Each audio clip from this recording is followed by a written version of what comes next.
Olá pessoal, de volta para falarmos sobre máquina síncrona, ainda a questão relativa à transferência de potências, né?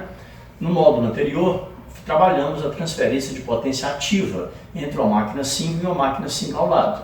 Mas é evidente que isso pode ser também entre uma máquina síncrona e uma usina, entre usinas, entre concessionárias, como nós já havíamos combinado, tendo em vista que a máquina síncrona possui os dois reguladores, o de velocidade, o de tensão, o de corrente de extração, tá? Trabalhando de maneira independente, trabalhando de maneira estanque. Então, essa é a grande questão. Estamos abordando, na verdade, uma frase que tem todo o perfil de um postulado de um axioma. Vejamos então, toda máquina síncrona flutuando no barramento apresenta ângulo de carga igual a zero. Mas nem toda máquina síncrona que apresenta ângulo de carga igual a zero está flutuando numa barra. Naquela oportunidade, transferindo apenas potência ativa, nós ainda não havíamos conseguido provar essa tese ou levantar essa hipótese ajustada, né, e verificarmos a veracidade ou a não veracidade dela.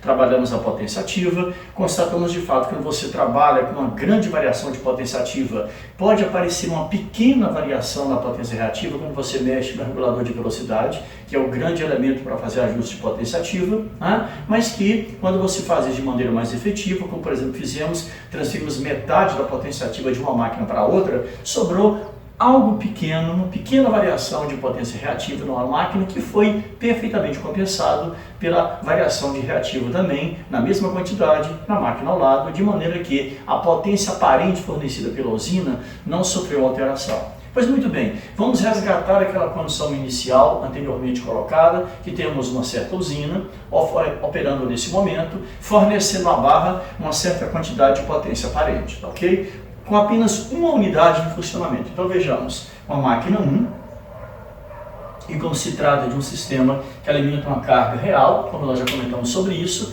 uma carga de perfil indutivo, estaria fornecendo potência ativa e fornecendo potência reativa indutiva, caracterizando assim o seu perfil de uma máquina superexcitada. Então, vejamos, resgatando de preferência o mesmo fasorial inicial da máquina 1 no módulo anterior. Então temos aqui a tensão de referência, tensão VT, o sentido de giro, tá? Ok? E como nós havíamos proposto, que tal aqui um diagrama em que estaremos priorizando basicamente a questão relativa às forças magnetomotrizes. A resultante, a força magnetomotriz do rotor, tá? Ok? E naturalmente em função de toda a variação que essa máquina apresenta relativamente ao circuito rotório, teremos uma variação de componentes de armadura equivalentes. Porém, antes disso, força magnetomotriz do rotor, a fém de excitação também adiantada de VT em relação a deltinha graus, é o nosso ângulo de carga, ok? Reações de armadura, força magnetomotriz do rotor mais força magnetomotriz de reação da armadura. Fém interna da máquina, força eletromotriz de reação da armadura, RA. Perfeito? Naturalmente, verificamos que as grandezas relativas à armadura, o A e o RA, todos eles no sentido contrário à velocidade, caracterizando, como nós sabemos, o conjugado frenante, característica típica de uma unidade geradora. Tá ok? Temos aqui a nossa corrente de armadura com viés indutivo, está ela aqui acompanhando a direção e sentido da força magnetomotriz de reação da armadura, o θ com qual essa máquina trabalha, e se a gente quiser verificar, por exemplo, o famoso segmento XY, ele estaria basicamente nessa posição, tá? Caracterizando aqui e já aproveitando o momento de posicionamento ou de definição ou de visualização do segmento XY, a nossa linha que desce aqui paralela à força magnetomotriz resultante R, caracterizada por quem? Como sendo o lugar geométrico do conjugado e da potência ativa constante do diagrama de forças magnetomotrizes, tá ok? Então está aqui o nosso famoso segmento XY, caracterizando a quantidade de potência ativa que essa máquina fornece à barra naquele momento. Claro, essa seria a quantidade de potência reativa, tá ok? Então temos a mesma situação prevista, apresentada no módulo anterior com relação à máquina 1. Essa unidade, essa usina, trabalha apenas com essa unidade e fornecendo potência com essa configuração, ok? Diante das considerações apresentadas, o que nós discutimos então? Vamos agora propor uma redução de potência nessa máquina, como havíamos feito na máquina anterior, no módulo anterior. Só que agora não vamos atuar na potência ativa, vamos atuar na potência reativa. Então a ideia é reduzir ou transferir a potência reativa dessa máquina para uma outra máquina. Aquela história, isso pode ser feito? Evidentemente que sim, como foi feito para a potência ativa, desde que a potência aparente, os volt-amperes da máquina não sofram alteração para que você não tenha variação de potência aparente fornecida ao sistema, tá bom? Então, as transferências podem ser feitas tranquilamente, desde que a potência aparente não seja alterada, tá bom? Então, vejamos, se nós necessitamos ou pretendemos variar potência reativa nessa máquina, é claro que nós atuaremos, evidentemente, aonde? Na corrente de estação, no nosso regulador de tensão, onde atuaríamos para que teríamos variações na força magnetomotriz do rotor, no fluxo rotórico e na força eletromotriz induzida, ok? Como nós comentamos no módulo anterior, se a gente pretende fazer alguma transferência de potência entre essa máquina 1 e uma eventual máquina 2, qual será a nossa primeira atitude? Flutuar a máquina 2 na barra, para que nós possamos, com essa máquina já em flutuação, providenciarmos e definirmos um procedimento para essa eventual transferência de potência. A primeira atitude, antes de qualquer coisa, preparar a máquina 2 ao lado para que ela tenha condição de realmente atuar em tempo real e fazer ou receber a devida transferência de potência que essa máquina 1 naturalmente vai sofrer. Como ela estará flutuando numa barra, que nós temos então uma igualdade vetorial entre as forças magnetomotrizes resultante e do rotor e as duas tensões, a terminal e a tensão F. O nosso ângulo de carga é nulo, naturalmente a máquina está flutuando na barra, não há jogo de potência máquina-sistema. Perfeito? Ok. Pois muito bem. Tendo em vista que já fizemos essa atitude, já flutuamos a máquina 2 na barra, agora sim vamos nos preparar para a transferência de potência. E aproveitando o momento, até para quem sabe agora, finalmente, demonstrar aquela tese inicial da questão do ângulo de carga e de estar flutuando ou não, o que queremos fazer? Nós vamos transferir 100% da potência reativa da máquina 1 para a máquina 2. Toda a potência reativa, de tal maneira que a máquina 1, após a transferência, não estará fornecendo nenhum volt-ampere reativo, enquanto todo o reativo que essa máquina estava fornecendo passará naturalmente a ser fornecido pela máquina ao lado. Perfeito? Essa é a ideia. O que faremos então? Naturalmente, se a variação é de reativo, estaremos atuando no regulador de tensão dessa máquina e no regulador de tensão dessa máquina aqui também, só que de maneiras um tanto quanto distintas, de formas distintas. Enquanto nós vamos desexcitando a máquina 1 para que ela possa retirar potência reativa, nós iremos excitando a máquina 2 para fazer a devida compensação, desexcitando uma e excitando a outra, acompanhando o varímetro ligado a essa máquina e o varímetro ligado a essa, para que não exista nenhuma variação da potência reativa final entregue por essa usina à barra. Isso é feito então simultaneamente, tá? Então, de maneira tal que, acabando essa transferência, feita toda a transferência, essa máquina não fornecerá nenhuma potência reativa e toda a reativa que ela estava fornecendo deverá ser ou passará a ser fornecida por essa aqui, perfeito? Desexcitaremos a máquina 1 e excitaremos a máquina 2, esse é o procedimento, tá bom? A questão é, vamos preparar os fasoriais, tá? Para que eles se comportem adequadamente quando terminarmos de executar essa manobra, quando terminarmos esse procedimento. Essa é a grande questão. Como ficarão ambos os fasoriais após essa transferência? Essa é uma grande questão. O que faremos então? Vamos lá? Bom, se vamos trabalhar variando a potência reativa, é claro que vamos mexer na corrente de estação, tanto da máquina 1 quanto da máquina 2. E isto posto, uma vez que você varia a corrente de estação, como é sabido, é a única maneira de variar o módulo da força magnetomotriz do rotor de ambas as máquinas, do fluxo rotórico de ambas as máquinas e das feias induzidas de ambas as máquinas. Não há outra maneira de você conseguir fazer isso. Ok? Então vejamos, onde está nessa primeira máquina aquela grandeza, aquele parâmetro, aquele segmento relativo à potência reativa? Olha ele aqui, o nosso segmento XZ. Então a ideia é trazer o ponto Z para o ponto X, tirando todo o reativo dessa máquina e ao mesmo tempo passando esse reativo para a máquina ao lado, tá bom? Olha só, se o segmento XY paralelo a VT representa a parcela de potência ativa que as máquinas fornecem à barra, o segmento XZ, que é perpendicular a VT, apresenta ou fornece a parcela de reativa. Então, aqui coisa interessante, sabemos que esse segmento se encontra aqui, só que a máquina 2 está flutuando, então seria interessante a gente prolongar um pouco a resultante R, tá? Para que nós já possamos preparar um espaço, um lugar geométrico para recolher a quantidade de potência reativa que eu vou tirar dessa máquina e vou passar para essa aqui. Então, ao desexcitar essa máquina, qual que é a ideia? Fazer com que o ponto Z tenda ao ponto X. E aí aquela história, com o compasso, fazendo tudo em escala direitinho, o que eu tirar daqui, eu vou transferir para o lado de cá, para que a máquina 2 passe a fornecer a potência reativa que a máquina 1 estava fornecendo, naturalmente, de maneira muito tranquila, tá bom? Então, a ideia é trazer o ponto Z para o ponto X, torná-lo coincidente. E ao tirar essa parcela aqui, medir isso aqui perfeitamente, adequadamente e transferir exatamente essa quantidade para a máquina número 2. Seria também aqui o nosso segmento XZ, tá? De tal maneira que o segmento XZ em azul seja exatamente igual ao segmento XZ em preto, indicando que toda a potência reativa que a máquina 1 estava fornecendo, agora passou a ser fornecida pela máquina 2. Essa é a grande tacada, tá ok?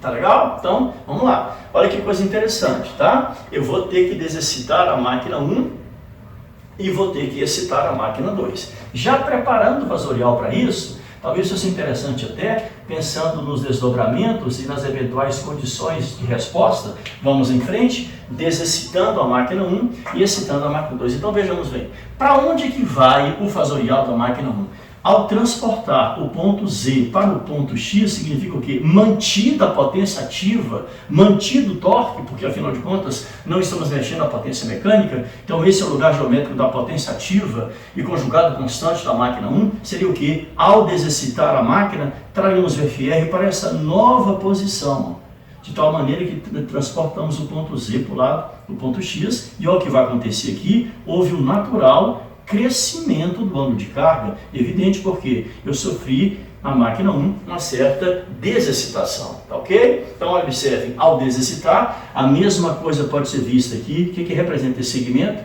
Lugar geométrico da potência ativa e conjugado constantes, o diagrama de tensão da máquina 1, e ao desexcitar a máquina, naturalmente nós tiramos a excitação, o nosso EF vem para essa posição, tá? 90 graus atrasado em relação ao fluxo que a produziu, e claro, toda variação da corrente de estação vai suscitar efeitos no campo, como consequência, reações de armaduras proporcionais. Então, FR mais A, olha a nova posição da força magnetomotriz de reação da armadura, EF mais ERA, olha a nova posição da fém de reação da armadura, e atenção para isso aqui, Q de a nova corrente. Outra coisa importante, lugar geométrico da potência ativa e conjugado constante no diagrama de forças magnetomotrizes. Lugar geométrico da potência ativa e conjugado constante no diagrama de tensão. E olha só isso aqui, lugar geométrico da parcela ativa da corrente de armadura constante, afinal de contas, e a quociente de θ não pode variar, porque se variasse, eu teria variação do ativo, isso não vai acontecer. Nós não mexemos na potência mecânica, então que coisa interessante. Para a condição inicial A, corrente A, máquina 1 fornecendo reativo indutivo. Para a nova condição, tirando toda a excitabilidade dessa máquina, ao ponto dela perder toda a capacidade de fornecimento de potência reativa, o que acontece? Nova corrente de armadura paralela a A, e essa máquina passa a trabalhar com fator de potência unitário, o θ igual a zero, a corrente de armadura em fase com a tensão terminal. E o que nós temos aí? A máquina fornecendo a mesma potência ativa, porém operando com fator de potência 1. Não fornece nenhum nível de potência reativa ao sistema, tá? Que desse reativo, naturalmente, vai passar a ser fornecido pela máquina 2. Então, qual que é o fasorial da máquina 2 após essa transferência? Ora, se nós desexcitamos essa, nós vamos excitar essa aqui, trazendo o FR para quanto? Para essa nova posição, onde ele passa a se posicionar exatamente sobre o ponto Z. Tá? E claro, um crescimento de estação na máquina 2 também vai providenciar um crescimento da nossa fém. Ok? Como consequência, como sempre aconteceu e sempre acontecerá nas máquinas síncronas, variações relativas ao campo, variações equivalentes nas correntes de armaduras, componentes de armadura. Então, FR, observem isso, mais A igual a R. É muito importante a posição, verificar a posição dessa força magnetomotriz de reação da armadura. EF mais RA vai me dar minha tensão terminal VT. Olha que coisa interessante, tá? É muito importante, de fato, verificarmos esse aspecto inicial. Isso aqui se refere ao fasorial inicial. Esse aqui é a nova posição, a posição da fenda de reação da armadura que surgiu para que, com a sua devida composição com F, me dê o VT como resultante. Observe que o anticarga continua zero, mas, por exemplo, agora teremos corrente de armadura, porque força magnetomotriz de reação da armadura, corrente de armadura. Olha só isso aqui. O que nós temos então? Olha que coisa interessante, senhores, o torque dessa máquina continua zero,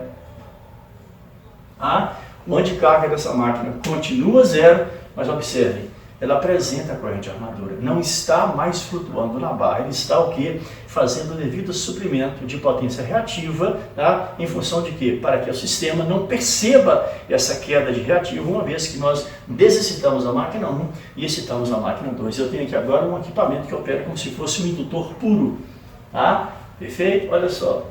Corrente 90 graus de fato atrasada em relação à tensão. Espetacular, não é isso? Então o que eu tenho? Essa máquina tem anticargo a zero, mas não está flutuando porque ela está apresentando a devida compensação de potência reativa, operando como indutor puro em função da nossa superexcitação.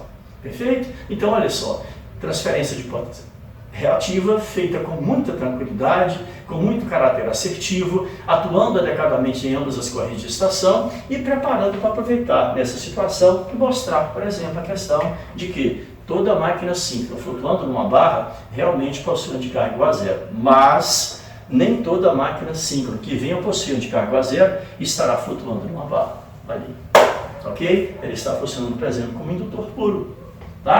E antes que você me pergunte, Marcos, eu conseguiria fazer com que uma dada máquina síncrona também operasse como um capacitor puro? Vou fazer o mesmo sensorial em vermelho para chamar a sua atenção. Ora, estava no estado de flutuação, R igual a FR, EF igual a VT. Eu excitei a máquina, o FR cresceu, exigiu-se uma reação de armadura para que a resultante não varie, a mesma coisa com o crescimento do EF, com RA, para que o VT não se altere. Pois muito bem, então a partir do estado de flutuação, se eu, ao invés de excitasse, eu desexcitasse a máquina 1, reduzisse a corrente de campo, que produziria redução no módulo da força magnetomotriz do rotor. Ela viria, por exemplo, para qual posição? Que tal essa aqui? Um novo FR relativamente menor, porque eu desexcitei, o que implicaria numa nova EF também menor, porque nós desexcitamos. E como acontece em qualquer situação que você atua na componente relativa ao campo, as reações de armadura vão surgir para produzir as devidas reações, ou seja, sempre buscando manter as resultantes constantes. Então, FR mais A, observem a nova posição da força magnetomotriz de reação da armadura, EF mais ERA, para que o VT seja constante também, a nova posição da fenda de reação da armadura, e agora a pergunta, que é a corrente de armadura? Como sempre, acompanhando a nossa força magnetomotriz de reação da armadura em direção ao sentido. O que nós temos agora? A máquina síncrona operando com deltinha zero, continuou, sem torque, porém operando como um capacitor puro, fazendo a compensação de potência reativa capacitiva. Então fica aí a seu critério. Então, gente, olha a capacidade de alteração, de compensações de ativo e reativo que uma máquina como essa possui. É espetacular verificar como o diagrama fasorial nos oferece alternativas para que você possa fazer as devidas compensações. Então, quem olha isso aqui percebe o seguinte: a questão inicial entre o diagrama preto e o azul, não houve de fato variação da potência aparente. Eu aproveitei o momento e mostrei também como é que uma máquina assim poderia, por exemplo, operar como se fosse um capacitor puro. Perfeito?